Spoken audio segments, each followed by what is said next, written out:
Good morning students.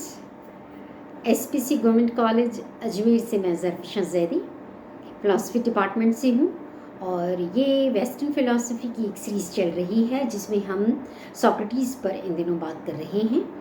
Socrates की death के ऊपर हमने पिछले वीडियो में कुछ बात की थी। इस वीडियो में हम इसी चर्चा को आगे बढ़ाएंगे। जैसे कि पिछले वीडियो में हमने बात की कि सोक्रेटिस का जो फिलोसॉफिकल मिशन एथेंस में चल रहा था उसकी वजह से बहुत सारे जो पॉलिटिशियन थे, प्रभावशाली लोग थे, वो सोक्रेटिस के दुश्मन हो गए थे और उनसे ईर्ष्या करने लगे थे।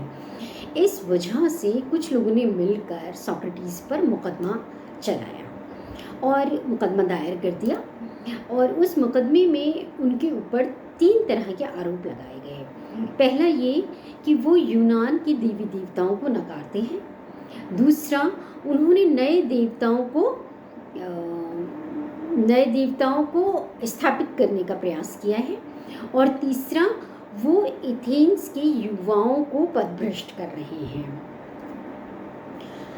हालांकि ये तीनों ही आरोप सुकरात पर जो लगे वो सत्य नहीं थे, क्योंकि सोक्रेटिस ने कभी भी यूनान के देवी देवताओं के अस्तित्व को नकारा नहीं, बल्कि वो तो एक ईश्वर के ऊपर यकीन रखते थे और कहीं ना कहीं उन्होंने कई बार और बार बार इस बात को कहा कि उन्हें देवी संदेश मिलते हैं देवी देवताओं के और जो उनका मार्गदर्शन करते हैं।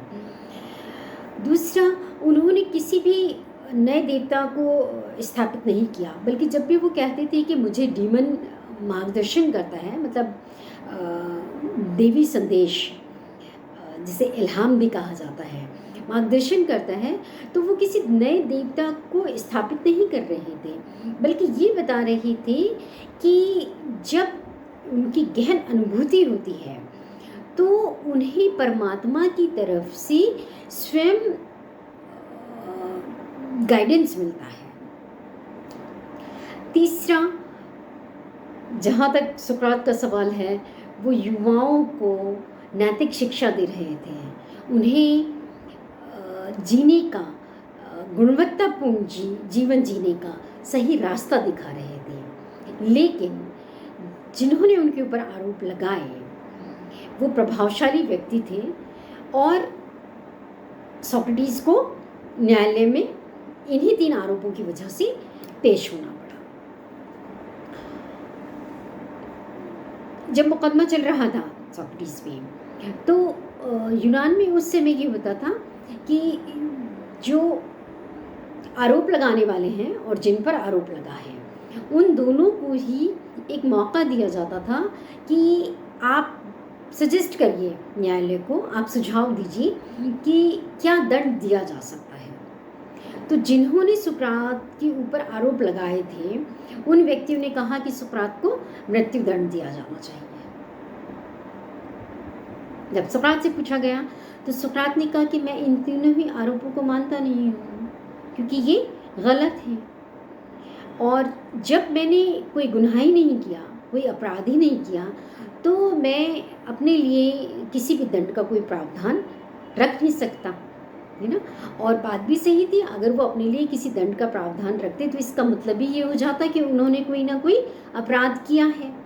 तो सुकरात ने कहा कि मैंने कोई अपराध नहीं किया, इसलिए मैं कोई भी दंड प्रस्तावित नहीं करूँगा। इसके साथ साथ सुकरात ने एक बात और भी कही। उन्होंने कहा कि अगर एथेंस का प्रशासन मेरे साथ कुछ करना चाहता है तो मुझे राष्ट्रपति के पास जो कुर्सी है उस पर बिठाया जाना चाहिए, मेरा सार्वजनिक सम्मान करना चाहिए, ठीक वैसे ही जैसे कि ओलंपिक विजेताओं का किया जाता है। और अगर प्रतीकात्मक रूप से कोई दंड देना ही है तो मुझे 30 मिनस यूनान में उस वक्त जो सिक्के चलते थे उनको कहा जा रहा था, तो उन्होंने कहा कि 30 मिनस का दंड मैं अपने लिए सजेस्ट करता हूँ। न्यायालय को ये बहुत ही अपमानजनक बात लगी सुकरात की और न्यायालय ने इन्हीं 2 आरोप जो उनके ऊपर सिद्ध नहीं हो सके, पहला और दूसरा, लेकिन युवाओं को पदभ्रष्ट करने का आरोप उनके ऊपर साबित किया गया और उन्हें मृत्युदंड दिया गया। जब सुकरात को मृत्युदंड दिया गया तो उनके जितने भी शिष्य थे, और ख़ासतौर पे प्लेटो, जो उनके सबसे प्रिय और बहुत ही बड़े फिर वो विचारक हुए, वो बहुत ही ज़्यादा इस चीज़ से परेशान हो गए और उन्होंने जाकर प्लेटो और उनके कुछ जो और शिष्य थे, उन्होंने जाकर सुकरात से कहा कि हम आपके जेल से भागने का इंतज़ाम कर देते हैं और आप मौका पाकर यहाँ से निकल जाइए। हम पीछे ये सारा इंतज़ाम हमने कर रखा है, सारी व्यवस्था कर रखी है कि आपको एथेंस से बाहर पहुंचा दें। जब आप एथेंस से बाहर चले जाओगे तो यहाँ का जो कानून है वो आप पर लागू होगा नहीं, तो आप वहाँ पर आराम से रहना। सुकरात के पास एक बहुत ऐसा मौका था कि वो अपनी ज़िंदगी बचा सकते थे, लेकिन सुकरात ने कहा कि मैं ऐसा हरगिज़ भी नहीं करूँगा। ये ठीक है कि मैंने कोई अपराध नहीं किया है, लेकिन मैं एथेंस के कानून को तोड़ूंगा नहीं, क्योंकि यही वो कानून है जिसने जीवन भर मेरी रक्षा की है। आज मैं उस कानून के साथ दगाबाजी नहीं कर सकता, इसलिए वो कानून चाहे मुझे गलत ही दंड दे रहा है, लेकिन फिर भी मैं उस दंड को स्वीकार करूँगा। और सारे ही शिष्य निराश होकर लौटे। प्लेटो ने जब अपने जो डायलॉग्स लिखे, उनकी जो बुक है एपोलॉजी, उसमें उस अंतिम भाषण को लिखा जो कि सोक्रेटिस ने न्यायालय में दिया जब उनको मृत्युदंड दिया जा चुका था। तो फिर उन्होंने अपनी लास्ट स्पीच दी थी, जिसमें उन्होंने ये कहा कि एथेंस के नागरिकों, मैं तुम्हारा आदर करता हूँ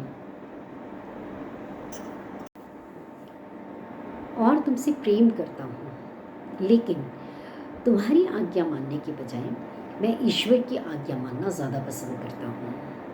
अगर मुझ में जीवन और शक्ति बाकी रहती है तो मैं यही कार्य करना ज़्यादा पसंद करूँगा। आत्मा अमर है और शरीर आत्मा का बंधन है। मैं अब चलता हूँ मृत्यु पथ पर और तुम लोग चलो जीवन पथ पर। कौन सा पथ सही है ये ईश्वर जानता है। इस अंतिम भाषण के बाद प्लेटो ने विष का प्याला लिया और पी लिया और उनकी मृत्यु हो गई, और इस तरह से एक महान विचारक का अंत हो गया। फीडो के अंदर प्लेटो सोक्रेटिस के अंतिम समय का वर्णन करते हुए लिखते हैं कि वो अपने जो दोस्त थे और उनके जो शिष्य थे उनको समझाते हुए प्लेटो सोक्रेटिस कहते हैं कि आत्मा अमर है और शरीर उसका बंधन है। सदाचारी को परलोक में भी आनंद है, इसलिए मृत्यु दुख का पल नहीं है, और इसलिए इस वक्त किसी भी प्रकार के दुख की आवश्यकता नहीं है। और हंसते हंसते उन्होंने मृत्यु को गले लगा लिया। प्लेटो फीडो के अंतिम वाक्य लिखते हैं कि इस तरह से सदी का महान विचारक और सबसे बड़ा चरित्रवान व्यक्ति का अंत हुआ। प्लेटो ने बहुत ही मार्मिक वर्णन किया सोक्रेटिस की मृत्यु का, और जिस तरह से सुकरात ने मृत्यु का सामना किया, कुछ बहुत ही दार्शनिक प्रश्न उठ खड़े होते हैं। उन्होंने जीवन के अंतिम पड़ाव पर आकर समस्त मानवता को एक बहुत स्ट्रॉन्ग मैसेज दिया कि मृत्यु भय का विषय नहीं है। दूसरी बात उन्होंने कही कि सदाचारी के लिए तो ये जीवन भी और परलोक भी दोनों ही में उसे आनंद की प्राप्ति होती है। तीसरी बात, उन्होंने कानून का, प्रशासन का बहुत आदर किया, लेकिन उस आदर के साथ साथ ही उन्होंने अपनी अंतर आत्मा की आवाज़ को दबने नहीं दिया, बल्कि इतने पुरजोर तरीके से कहा कि उस आवाज़ को हम आज तक सुन रहे हैं। इसके साथ ही सोक्रेटिस की जो ये सीरीज़ चल रही थी वो यहाँ पर ख़त्म होती है। नेक्स्ट वीडियो में हम बात करेंगे उनके शिष्य और महान विचारक प्लेटो की। Thank you.